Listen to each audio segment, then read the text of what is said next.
Chamar para ver a palavra de Deus, Evangelho segundo Lucas, capítulo 22, Lucas 22, a partir do verso 7. Quem for achando, se puder ficar de pé para a gente ler juntos. Amém, queridos? Lucas, capítulo 22, a partir do verso 7, todos acharam? Amém, diz assim a palavra de Deus. Chegou o dia da festa dos pães asmos, em que importava comemorar a Páscoa.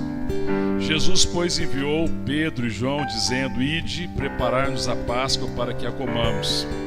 Eles perguntaram: Onde queres que a preparemos? Então lhes explicou Jesus: Ao entrardes na cidade, encontrareis um homem com um cântaro de água. Segui-o até a casa em que ele entrar. E dizei ao dono da casa: O mestre manda perguntar-te: Onde é o aposento no qual hei de comer a Páscoa com os meus discípulos? Ele vos mostrará um espaçoso cenáculo mobiliado.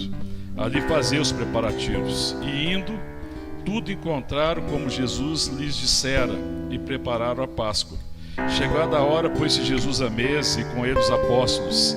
E disse-lhes: Tenho desejado ansiosamente comer convosco essa Páscoa antes do meu sofrimento. Pois vos digo que nunca mais a comerei, até que se cumpra no reino de Deus. E tomando um cálice, havendo dado graça, disse: Recebei, reparti entre vós. Pois vos digo que de agora em diante não mais beberei do fruto da videira, até que venha o reino de Deus. E tomando um pão, tendo dado graça, o partiu e lhes deu, dizendo: Isto é o meu corpo oferecido por vós, fazei isso em memória de mim.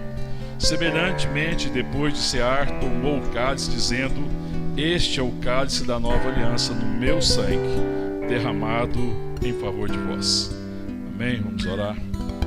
Te adoramos, ó Deus, te louvamos, te agradecemos, Pai, por tudo aquilo que o Senhor já tem ministrado ao nosso coração, por esse tempo de comunhão, de louvor, de culto ao Senhor, Pai. Te agradecemos pelas orações, pelas intercessões, ó Deus, pela bênção de estarmos aqui reunidos presencialmente, e alguns irmãos e irmãs também através das mídias digitais. Te agradecemos, Pai, porque tudo é graça do Senhor. E nós te pedimos agora que o Senhor ministre a Tua palavra ao nosso coração. Que a Tua palavra venha fundamentar a nossa vida, que a Tua palavra traga revelação, produza fé, ó Deus, ilumine os nossos caminhos, aqueça o nosso coração, Pai. Tudo para o louvor do Senhor e para a nossa alegria, Pai. Essa é a nossa oração, em o nome de Jesus. Amém. Amém, querido. Podeis assentar. A palavra aqui de Jesus, né, bem já perto do final do seu ministério, vai falar profundamente do anseio que ele tinha, né, em comer com os discípulos essa Páscoa, né? Um anseio profundo do coração de Deus. Para mim é muito significativo quando ele fala isso, que ele estava desejando ansiosamente, no verso 15, comer essa Páscoa, porque estava se cumprindo o tempo, estava se cumprindo o chamado, estava se cumprindo o propósito. Ele é o Cordeiro de Deus que tira o pecado do mundo. Ele tinha caminhado com os discípulos, estava ensinando os discípulos, ensinando os seus corações. E está chegando esse tempo tão precioso, né, nesse momento ímpar na vida de Jesus, e aqui nesse momento ele estabelece a ceia, né, porque Jesus é o nosso Cordeiro Pascal. Israel celebrava a Páscoa, né, lembrava o livramento da morte dos primogênitos dos judeus, dos hebreus, quando o anjo da morte passou sobre todo o Egito. E houve a morte dos primogênitos, mas o povo de Deus foi livre da morte. O anjo passou por cima. Não houve morte na casa do povo de Deus. E a Páscoa lembrava isso. E eles celebravam sempre a Páscoa, era no dia 14 do mês de Nisan, que corresponde mais ou menos a abril. Ela coincide realmente mais ou menos com a nossa data, a data que nós celebramos. E a festa dos pães asmos eram 7 dias, que era uma festa que misturava com a Páscoa. Na verdade, era celebrada junto. E no primeiro dia da festa do pães asmos é que eles celebravam a Páscoa, que é quando havia o sacrifício do cordeiro e o cordeiro era assado, e eles comiam o cordeiro, né, a família junto, normalmente era no mínimo 10 pessoas, eram 10 ou mais, que comiam junto aquele cordeiro, lembrando, né, desse livramento da obra de Deus na vida deles, com ervas amargas, porque lembrava da amargura da servidão. Era também, os pães asmos eram pão sem fermento, porque eles tiveram que sair apressadamente, né, do Egito. E o pão sem fermento também lembra, né, que Deus estava purificando o povo do pecado, né, do processo de purificação. E tinha algumas outras coisas mais, mas basicamente era isso. Era o pão asmo, ervas amargas, o cordeiro, o vinho, e também tinha água com sal, porque eles lembravam das lágrimas, né, do povo egípcio, do Mar Vermelho. Existia também uma sopa de frutas que eles tomavam, que lembrava que da época de fazer tijolo. Eu nunca entendi bem a sopa de fruta, mas eu acho que fazer tijolo não é sopa, né? Então, talvez seja isso. Mas também tinha essa sopa, que é normal, né, que eles celebravam. Mas as 3 coisas principais eram o cordeiro, eram as ervas amargas e o pães asmos. E Jesus, chegando o dia da festa dos pães asmos, diz aqui o verso 7, ele manda Pedro e João preparar a Páscoa, para que eles comessem a Páscoa. E o verso 29 tem uma pergunta assim, que é fundamental, nosso entendimento, para a nossa caminhada, que eles perguntam para Jesus: onde queres que a preparemos? É incrível isso, porque muitas vezes nós somos dados a sair fazer as coisas sem perguntar de que forma, sem perguntar onde Deus quer, que jeito que Deus quer. Nós somos dados às vezes a sair fazer muitas coisas, mas quando Jesus fala para eles que eles deveriam preparar a Páscoa, eles perguntam onde. E aí Jesus explica para eles, no verso 10, que eles deviam entrar na cidade e encontrar um homem com um canto de água e seguir até a casa que ele entrar. E quando ele chegasse na casa, encontrasse o dono da casa, ele que diz ainda para o dono da casa: o mestre nos mandou perguntar onde que é o aposento, no qual hei de comer a Páscoa com meus discípulos. E Jesus disse: ele vai mostrar para você um espaço no cenáculo. O cenáculo era um espaço no primeiro andar da casa. Então as casas maiores naquela época ali, em Israel, eles tinham um quarto, uma sala, um cenáculo, que era um ambiente, normalmente no primeiro andar, que tinha um acesso por uma escada externa. E ele vai mostrar para vocês um lugar espaçoso, mobiliado ali, fazei os preparativos. E o verso 13 diz que, e indo, tudo encontraram como Jesus lhe dissera e prepararam a Páscoa. E aqui já acho que já existe um ensinamento muito grande para nós, porque às vezes a gente não acredita assim na palavra de Deus. Quando o Senhor mandou ele preparar a Páscoa, e que ele queria celebrar a Páscoa, que deveriam organizar as coisas lá da Páscoa, Deus já tinha preparado tudo. Eles tinham que organizar o que Deus tinha preparado. E eles tinham que colocar em ordem o que Deus tinha preparado, né? Colocar as coisas no devido lugar, mas Deus tinha preparado. E é incrível porque quando eles chegam lá, a palavra diz no verso 13 que eles encontraram tudo como Jesus disseram. E eles prepararam a Páscoa. O que eles encontraram então lá, irmãos? Tinha o cordeiro, tinha pães asmos, tinha as ervas amargas, tinha o vinho, que eles celebravam também tomando vinho, porque os cálices de vinho lembravam das promessas que estão lá em Êxodo capítulo 6, a promessa que fala que Deus ia tirar eles da escravidão, que Deus ia tirar ele da dominação do Egito, que Deus ia se revelar a eles, que Deus ia fazer deles o povo de Deus, que Deus ia estar com eles. Então essas promessas eram lembradas quando eles tomavam esses cálices, e cada cálice lembrava uma das promessas de Deus. E eles chegam lá e está tudo preparado, está tudo organizado. E a ceia, quando eles celebram a ceia, eles tinham que lembrar disso. A gente não presta atenção nesse contexto da ceia. Mas quando eles vão celebrar a ceia, que Jesus se oferece como sacrifício, que ele fala do cálice, da oferta do seu corpo, da aliança que ele tem, é porque o próprio Deus é que preparou tudo. A nossa salvação não dependeu e não depende daquilo que nós preparamos. Depende daquilo que Deus já preparou. É por isso que ele tem que ser o nosso descanso. E é por isso que nós temos que aprender de Deus a ouvir aonde Ele deseja que nós façamos todas as coisas. Porque aquilo que Deus está nos chamando a fazer e a realizar com Ele, através dEle, é aquilo que Ele já tem preparado e aonde Ele tem preparado. Porque Deus já tem preparado tudo. É surpreendente porque eles chegam lá e falam assim, não, foi tudo como Jesus dissera. A palavra não diz que eles chegaram lá e encontraram tudo mais ou menos como Jesus dissera. Não. Da forma que Jesus disse, eles encontraram. Eles entram na cidade, o que foi a primeira coisa que eles viram quando eles entraram na cidade? Um homem carregando um cântaro. Quem que carregava cântaro normalmente? Eram as mulheres, que normalmente carregavam o cântaro. E aí ele chega lá e encontra um homem carregando um cântaro. E é interessante porque quando eles encontram esse homem, Jesus fala assim, siga-o. Vocês vão chegar na cidade e vocês vão ver um homem carregando um cântaro de água. Seguiu até a casa em que ele entrar. Não tinha que fazer pergunta nenhuma, irmão, tinha? Tinha que chegar lá, crer no que Deus falou. Chegou lá, olha, o homem com o cântaro está ali, ele está indo naquela direção. Você tinha que fazer alguma pergunta, irmão? Sim ou não? Mas a gente faz, né, assim, irmão? A gente faz um monte de pergunta, né? O Senhor nos orienta, a gente faz pergunta demais. A gente pergunta para muitas coisas. A gente pergunta para a nossa carne, para nossas ambições, pergunta para os outros, pergunta o que os outros acham. E às vezes a gente não tem essa disposição, essa simplicidade de coração de simplesmente crer naquilo que Deus está falando. Pensei que iria ser uma coisa improvável. Falei, Senhor, se o Senhor falasse que tem uma mulher carregando um cântaro e que ela está vestida com roupa mais ou menos assim, ia ser mais fácil, não era? Porque encontrar uma mulher carregando um cântaro na cidade não era difícil. Talvez fosse difícil identificar qual. Mas Jesus fala, tem um homem carregando um cântaro. Ele está indo na direção de uma casa.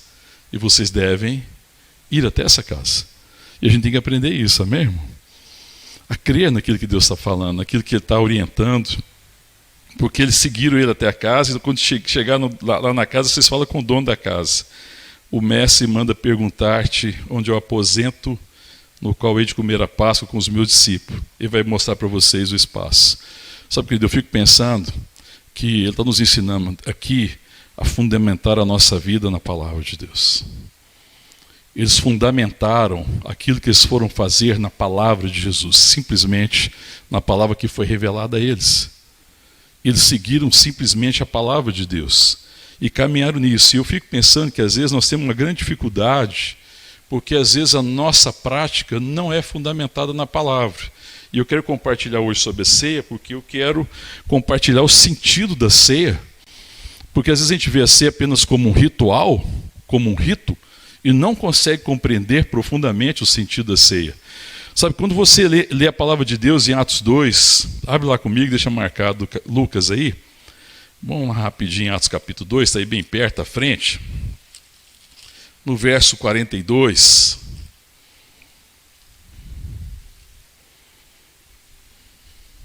Achou lá? Atos 2, verso 42. Quando ele fala como que viviam os convertidos. E eles viviam de que forma? Perseveravam na doutrina dos apóstolos, na comunhão, no partir do pão e nas orações. Eles perseveravam primeiramente em quê? Na doutrina dos apóstolos. O que é a doutrina dos apóstolos? A palavra de Deus. Eles perseveravam. Então a vida deles era fundamentada nisso. Então primeiro existia a palavra. A vida da igreja que começou ali, da igreja que estava nascendo ali, da igreja que se torna a habitação do Espírito, o fundamento da vida da igreja era a palavra. Eles se fundamentavam na palavra. O texto aqui diz, perseverar na doutrina é ouvir, até de fato ouvir, até ter revelação, é meditar, até ouvir da parte de Deus, é considerar a palavra. A palavra perseverança está nessa perspectiva de buscar o entendimento daquilo que Deus está falando. E aí a palavra fundamentava a prática que eles deviam ter. Então a palavra para eles, perseverar na palavra, não é apenas conhecer a palavra como letra, não é apenas saber recitar os versículos bíblicos, não é apenas ter o conhecimento, mas é praticar a palavra. E aí a prática se dava em três coisas. Quais são as três coisas dessa prática? Que está tudo aí no verso 42.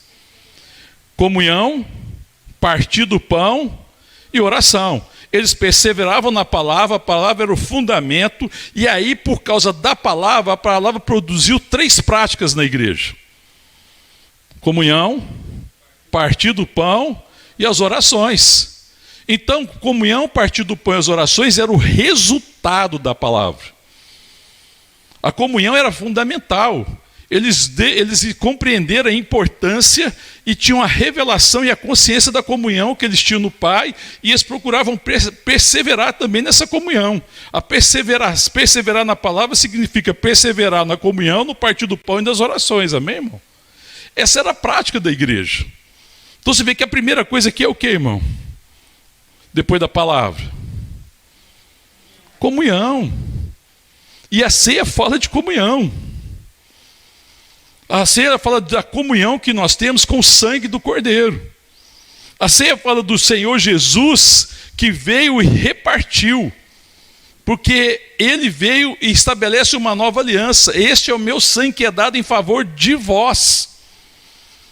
Esse é meu corpo que é dado em favor de vós, para que o corpo agora seja o nosso corpo, porque nós agora somos o corpo de Cristo, amém, irmão? Para que o Espírito de Deus também seja o Espírito que habita conosco. Nós somos um só no Senhor, nós somos um só com Deus. Então a comunhão é fundamental. O Pai e o Filho têm uma comunhão perfeita e extraordinária, e a palavra me chama a essa comunhão de amor, de comunhão de graça, e eles compreenderam isso, tanto que a prática deles diziam.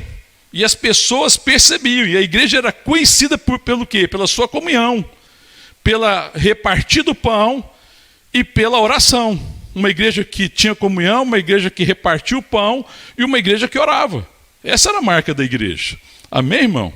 Eles tinham essa consciência de pertencer um ao outro. Então, toda a doutrina de Deus, irmão, toda a doutrina verdadeira, toda a palavra de Deus verdadeira, ela se traduz numa coisa: comunhão. A palavra de Deus que não se traduz em comunhão é letra, é morta, é vazia de sentido. É estranho toda palavra que não produz a comunhão, porque a palavra ela tem que produzir isso, porque ela está produzindo em nós a vida de Deus. E aí nós vamos percebendo que essa revelação que Deus tem para mim, da sua verdade, do seu fundamento, da sua palavra, nunca é uma revelação para mim individualmente, mas é uma revelação para nós. Toda palavra que Deus está ministrando ao nosso coração, Ele está ministrando a nós, amém, irmão? É uma palavra que Ele está ministrando à igreja, né? E essa palavra tem esse fundamento, fundamenta essa comunhão, vai fundamentando essa relação nossa, que vai sendo fundamentada em Deus, porque é Deus agindo em nós e através de nós. E talvez essa seja a dificuldade. Então a lembrança da ceia, a ceia deve nos lembrar e deve fortalecer a nossa fé da comunhão que nós temos com Ele e da comunhão que nós temos uns com os outros, meu irmão. A ceia nunca é uma ministração individual. A ceia sempre foi uma ministração à igreja, amém, irmão? A ceia deve ser para fortalecer não a mim individualmente. A ceia não é um remédio para mim, mas a ceia deve fortalecer a minha fé e promover a comunhão. Deve lembrar que nós somos um só. E a ceia deve me lembrar que Deus está me chamando para repartir, porque o Filho repartiu. A ceia deve ser uma lembrança que eu não vim participar e que eu não estou participando da igreja, do culto da igreja para receber, mas que eu participo da comunhão do corpo para repartir. Quando Paulo escreve à igreja que estava lá em Corinto, na primeira carta aos Coríntios, o que ele reclama dos irmãos lá de Coríntios em relação à ceia? Lembra, irmãos? Ele não corrige eles e fala que a reunião deles estava sendo para o pior. Então, irmão, pode ser que o dia de ceia torne a igreja pior. Está entendendo o que eu estou falando, irmão? Pode ser que a ceia no meio da igreja torne a igreja pior, porque se eu venho na ceia para receber para mim, pensando em mim, pensando no que eu posso receber da parte de Deus, se eu vim aqui de forma religiosa, se eu vim participar do ritual, e isso não gera no meu coração o anseio pela comunhão, a revelação da comunhão e o desejo de abençoar a igreja, de abençoar os irmãos, então está fazendo mal. E a ceia está fazendo mal em muita igreja, irmão, em muitas congregações, porque se tornou um ritual. vazio. Porque no dia da ceia eu preciso ir, afinal de contas eu posso faltar todo dia. Mas na ceia eu vou. Porque senão não vou ser abençoado, né? Não, irmão. A ceia não é para me abençoar. A ceia é para lembrar que eu já fui abençoado com toda sorte de bênçãos espirituais nas regiões celestiais em Cristo Jesus. A ceia é para lembrar que as promessas de Deus que me foi dada foi para que eu me torne participante da sua natureza, e como participante da sua natureza eu me torne um abençoador. Eu me torno alguém que reparte. Eu me torno alguém que busca comunhão com os santos como forma de repartir. Porque certamente Deus deseja abençoar irmãos, irmãs, pessoas através da minha vida. Amém, irmão? Então, as promessas de Deus não é para alimentar minhas expectativas de receber alguma coisa a mais de Deus. As promessas de Deus é para me dar a certeza que eu já recebi e que eu preciso caminhar nessa fé, nessa comunhão, e ter comunhão, e estar onde Deus quer que eu esteja. Para estando onde Deus quer que eu esteja, eu veja que todas as coisas já estão preparadas para celebrar a vida de Deus. Amém, irmão? Glória a Deus, irmão. Está tudo preparado, irmão. Então as promessas é para que eu esteja no lugar certo, crendo, tendo convicção que tudo que nós precisamos já está preparado pelo Senhor. Amém? É muito significativo o que está escrito aqui no texto. Vocês vão até um lugar, mas vocês vão entrar na cidade, vão encontrar um homem carregando um cântaro. Ele vai levar vocês até uma casa. Lá vocês falam com o dono da casa e falam onde é que nós vamos preparar a ceia do Senhor. E vai mostrar para vocês um aposento mobiliado, um cenáculo. Lá vocês preparem tudo. Eles chegaram lá e qual que foi a surpresa, irmão? Eles tinham que levar alguma coisa? Nada. O que eles precisaram? A única coisa que eles levaram no coração: a fé, a palavra. Eles estavam fundamentados naquilo que o Senhor disse. E o extraordinário é que chegou lá, estava tudo preparado. Amém, irmão? Porque o Senhor prepara todas as coisas. É Ele que prepara. O que a gente tem que aprender é estar no lugar certo. E qual que é o lugar que Deus está nos chamando, irmão? É o lugar da comunhão. É estar nele e aonde Ele está preparando tudo. Este é o lugar que eu preciso estar. Você vê que Deus sempre nos chama para a comunhão. Sempre. A caminhada cristã que não se fundamenta na comunhão é uma caminhada que eu perdi a perspectiva. Que eu não estou caminhando na comunhão, que eu não estou entendendo o que Deus tem para fazer, que eu estou tentando fazer alguma coisa para Deus, mas estou fazendo às vezes até a coisa aparentemente certa, mas estou fazendo no lugar errado. Porque quando você está fazendo certas coisas aparentemente certas para Deus, com esse propósito de ser abençoado, você está construindo a casa sob a areia. Por isso que lá em Mateus, no capítulo 7, né, verso 24, eu não vou abrir lá, nós já compartilhamos, quando fala dos dois fundamentos, lá fala sobre o sábio e sobre o tolo, não fala, irmão? Sim ou não? O sábio edificou a casa sobre o quê? Sobre a rocha. E o tolo? Sobre. Os dois construíram, não construíram?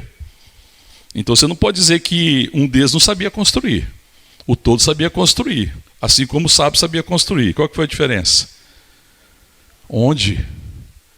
Aí lá Jesus fez a comparação depois, para a gente lembrar lá do texto. Ele compara o tolo a quem? O quê? Quem é o tolo? Aquele que ouve a palavra e não a coloca em prática. E o sábio? Aquele que ouve a palavra e as pratica. Está vendo a diferença, irmão? A diferença é que aquele que ouve a palavra se fundamenta nela e mantém comunhão com o Senhor. E essa comunhão vai fazer com que ele esteja no lugar certo, onde Deus preparou todas as coisas. Ele vai construir sobre a rocha. Ele vai construir para a eternidade. Agora, aquele que não tem dado ouvido à palavra e não pratica a palavra e acaba fazendo do seu jeito, ele até constrói. Ele até faz alguma coisa, mas ela não suporta as adversidades, as lutas e as provações. Quando vier a tempestade, vier a enchente, essa casa desabe, a palavra ainda diz lá que a ruína é grande.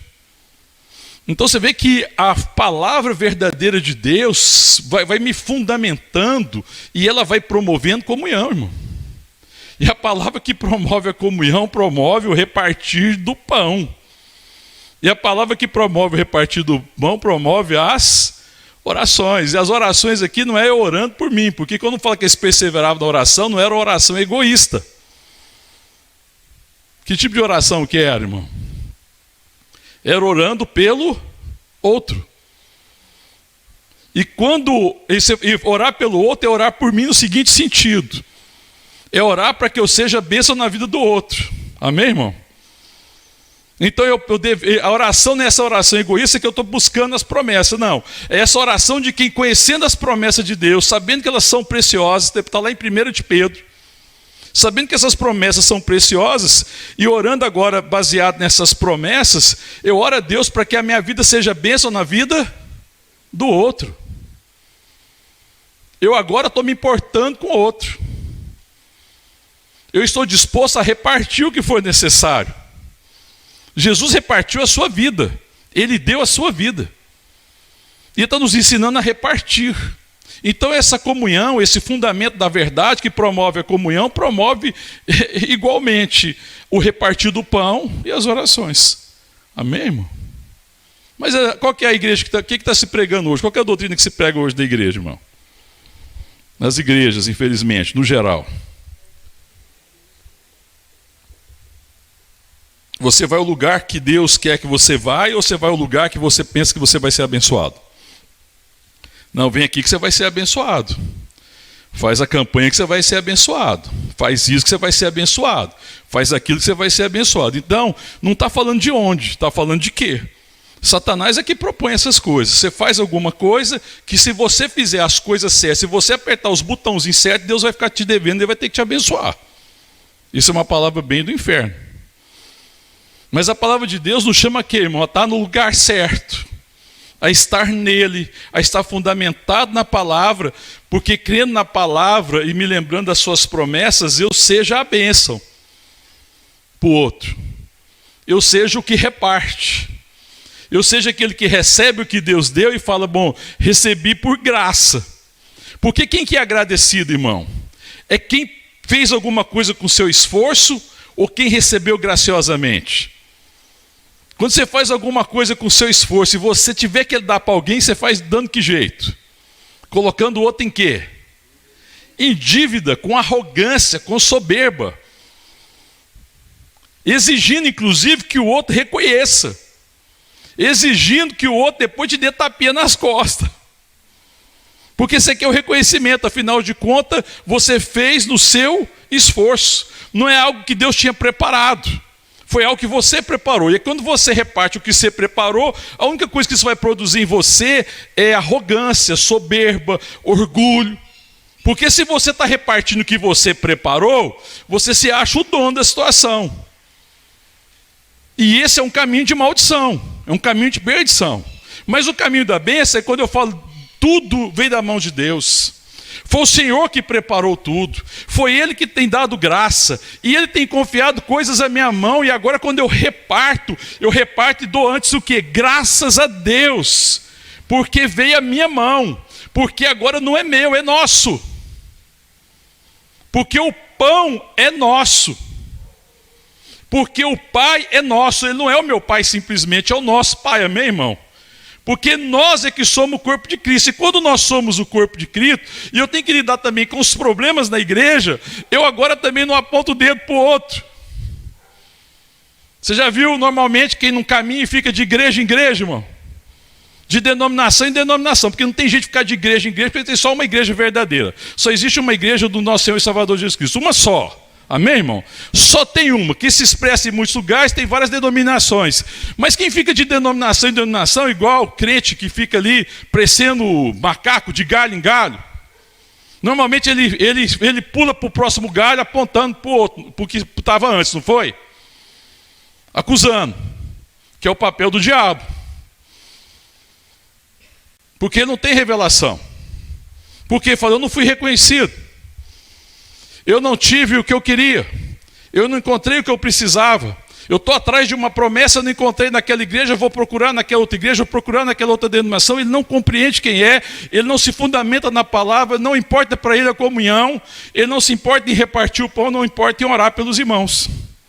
Mas antes que eu seja abençoado, porque eu estou atrás das minhas coisas. Eu não estou entendendo o que é repartir. Mas aquele que compreendeu que tudo é graça, irmão, ele não aponta para o pecado do outro, ele não aponta para a fraqueza do outro. Muito pelo contrário.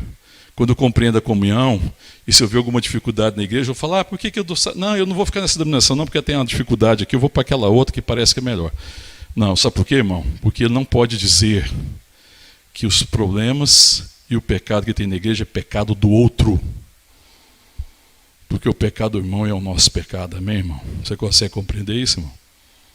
A fraqueza do meu irmão é a minha fraqueza nossa.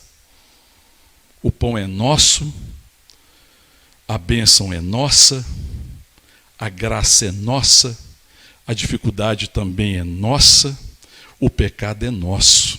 Amém, irmão? Então, quando existe essa perspectiva, existe uma coisa extraordinária na comunhão verdadeira: perdão. Porque o que leva as pessoas a arrependimento é o perdão. Porque o perdão não deixa as pessoas retidas, mas o perdão libera as pessoas para se arrependerem.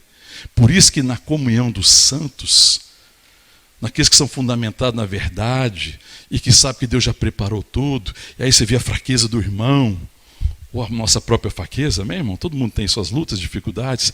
Aí você fala, não, tem a fraqueza do irmão. Não, tem isso, não. Aí você fala assim, eu estou vendo a fraqueza, mas aonde abundou o pecado, superabundou a graça.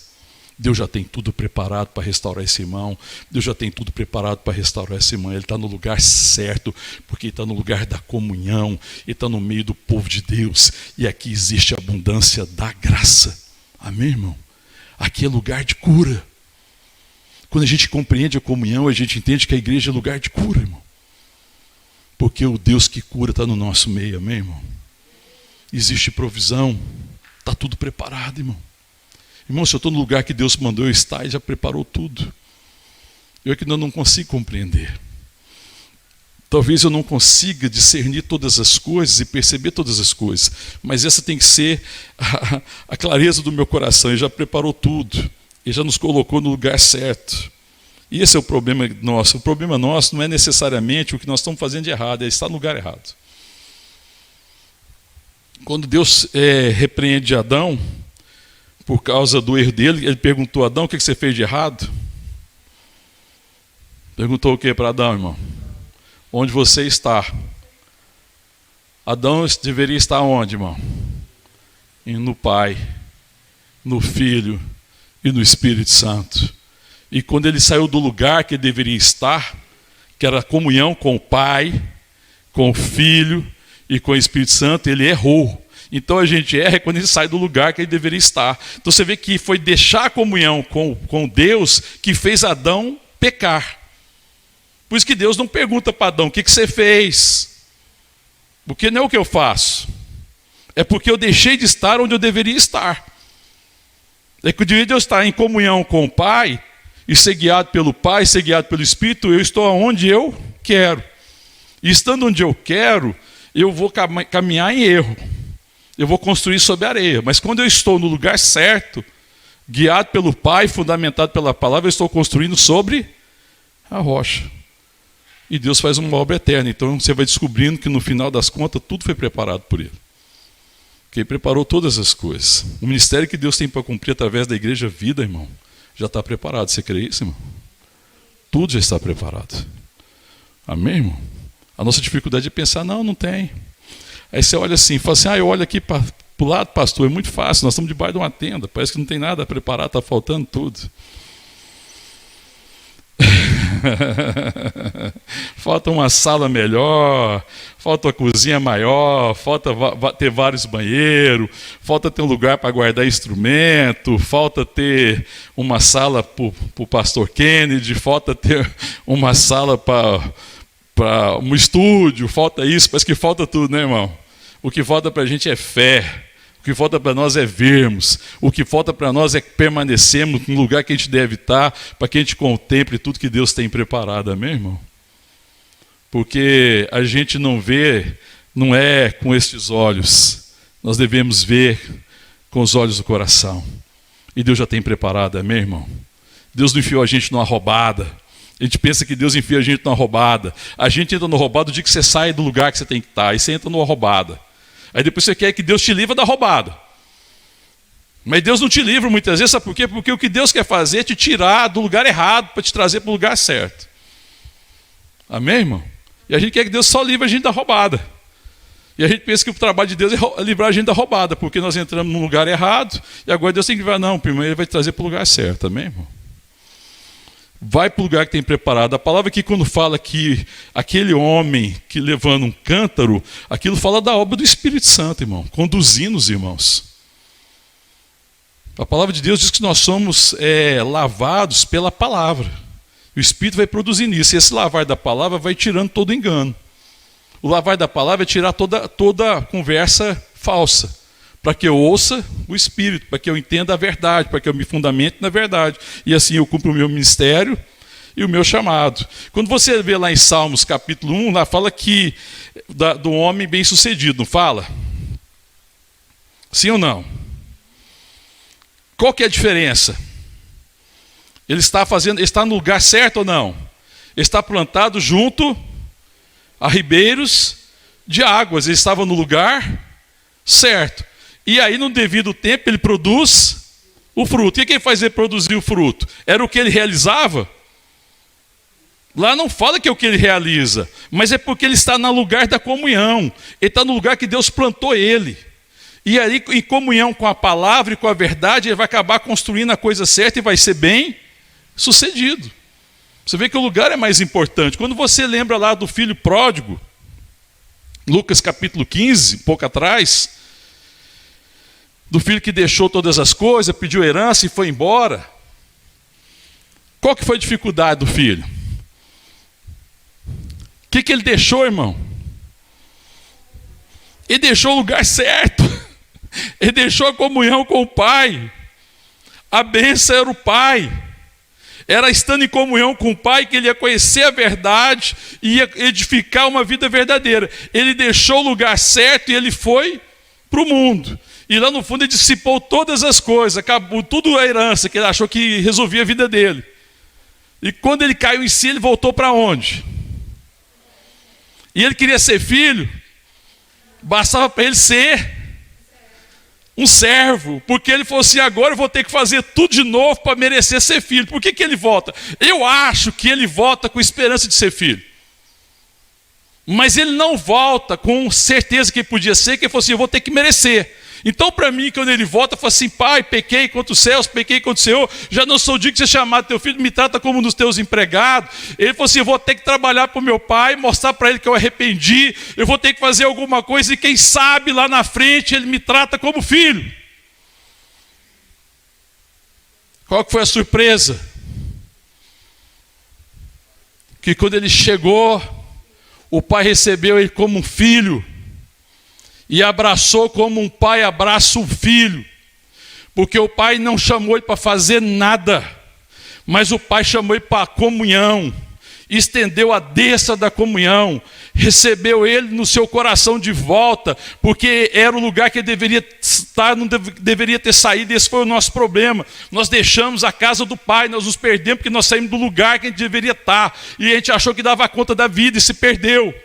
Mas quando ele volta, além do pai receber ele como filho, o que estava lá preparado, irmão? Tudo. Porque não tinha nada que ele fizesse que tornava ele filho de Deus. Mas Deus já tinha preparado tudo. O pai tinha preparado tudo. Ele falou assim: traz o bezerro cevado. Traz as roupas, traz o anel, traz a sandália, porque esse meu filho estava perdido e foi achado, estava morto e reviveu. Tudo estava preparado, tudo está preparado quando eu estou no lugar que eu devo estar. Amém, irmão? O nosso problema é esse, não é o que a gente faz. O que fez do filho pródigo filho, foi ter voltado para a casa do pai. Amém, irmão? E ele descobriu extraordinariamente que estava tudo preparado. Amém, irmão? O filho mais velho, como é que recebeu o filho mais novo? Emburrou. Emburrou. Ele emburrou por quê, irmão? Porque ele achou que tinha feito as coisas certas e não foi tratado igual o filho foi tratado, o filho mais novo. Porque eu já trabalhei, já fiz tantas coisas, não deu nem um cabritinho para mim me alegar com os meus amigos. Qual que era o problema dele? Era o que ele tinha feito ou não tinha feito, irmão? É porque ele também não estava no lugar certo. Porque ele não estava no Pai. A gente pode estar na igreja, irmão. Eu posso estar no culto. Eu posso estar no encontro. E estar no lugar errado. E não estar no lugar da comunhão. Não estar na presença do Pai. Não estar na comunhão com os irmãos. Não estar fundamentado na palavra. Não ser guiado pelo Espírito. E construir a casa sob a areia. Amém, irmão? Deus nos dê graça, amém, irmão? Porque Jesus está chamando eles para o lugar da comunhão. Eles tinham que aprender isso. E aí, quando ele chega lá, que preparou tudo, vamos voltar para o nosso texto, verso 14, Lucas 22, chegada a hora, pôs-se Jesus à mesa e com ele os apóstolos. E disse-lhe, tenho desejado ansiosamente comer convosco esta Páscoa antes do meu sofrimento, pois vos digo que nunca mais a comerei, até que ela se cumpra no reino de Deus. E tendo tomado um cálice, havendo dado graças, disse, recebei e repartir entre vós. Amém, irmão? Que extraordinário, irmão. Porque quem é que estava oferecendo o corpo? Não era o Filho de Deus, né, Jesus? Não é ele que está se dando. Né? A palavra fala assim, tomando o cálice, ele diz, recebei e reparti entre vós. Ora, esse cálice era o seu sangue.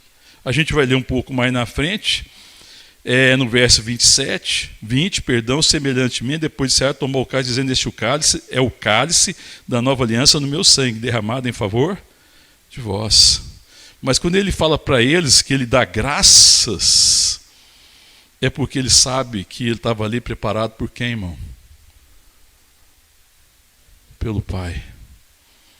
Ele dá graças porque ele fez por amor.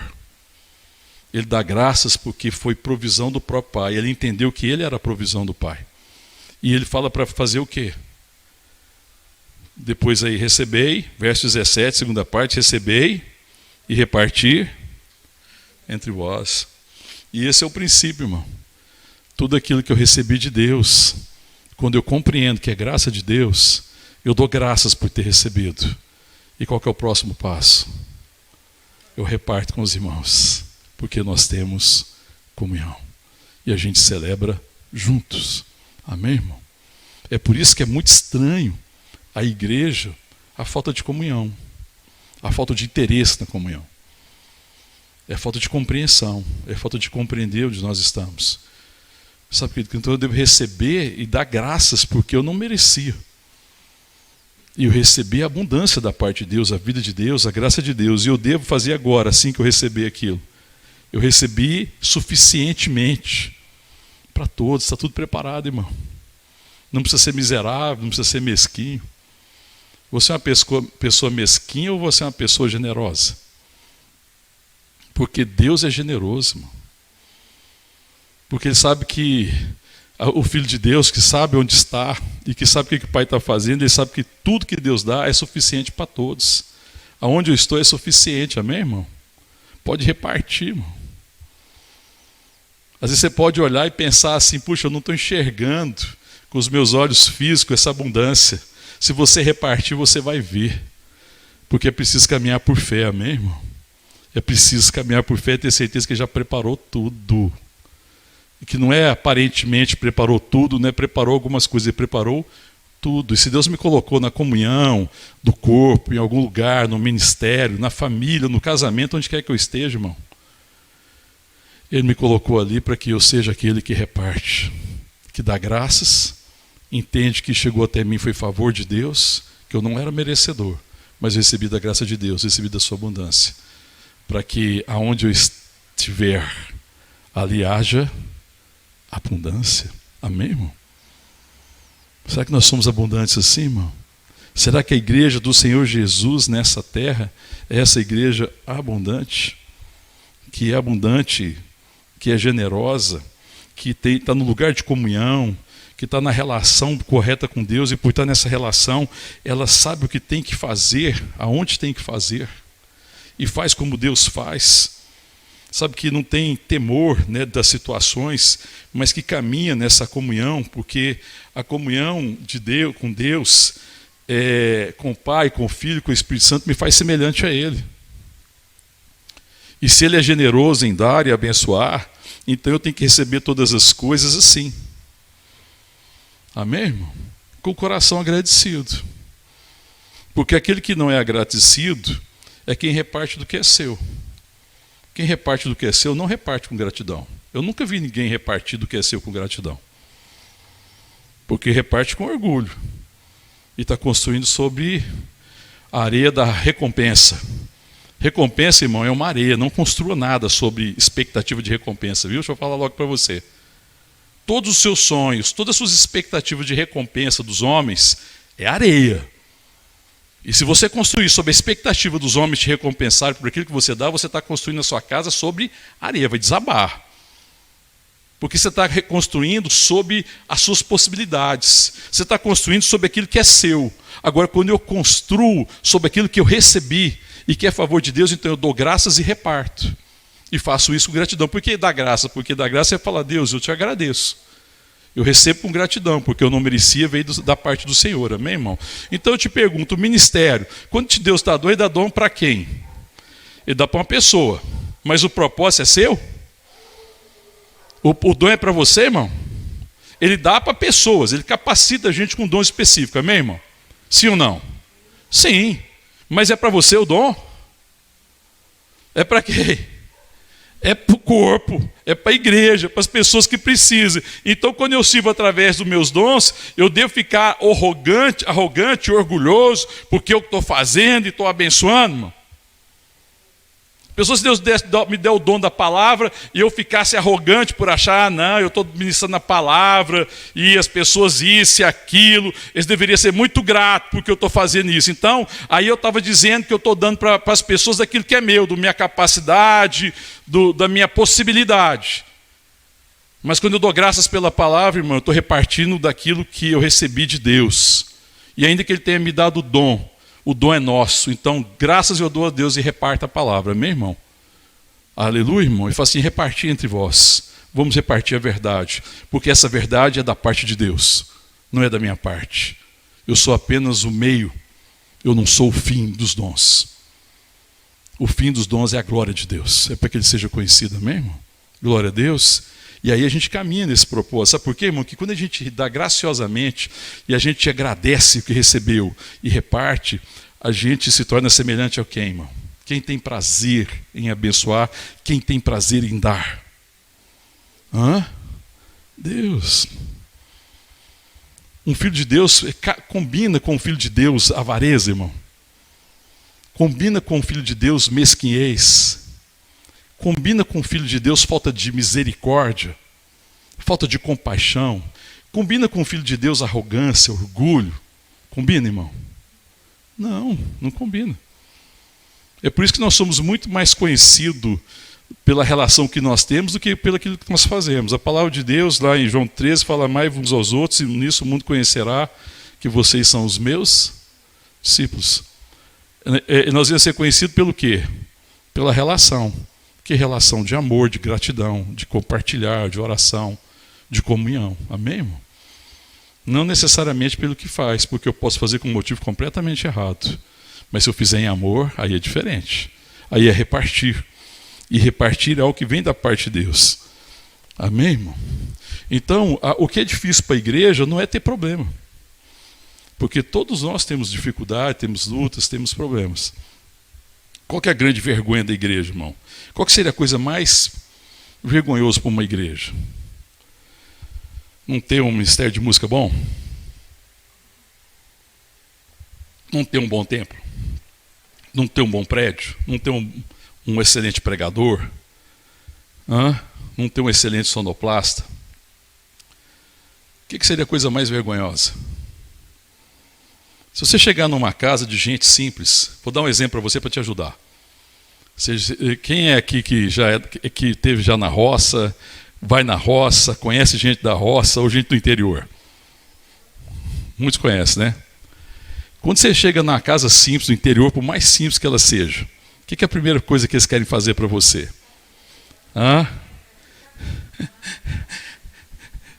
Oferecer alguma coisa.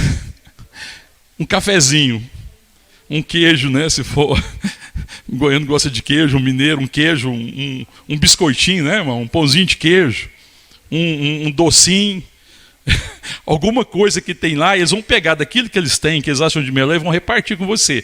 O que seria uma vergonha, então, para alguém do interior, alguém simples, do meio rural, se eu chegasse na casa dele? O que seria vergonha para ele?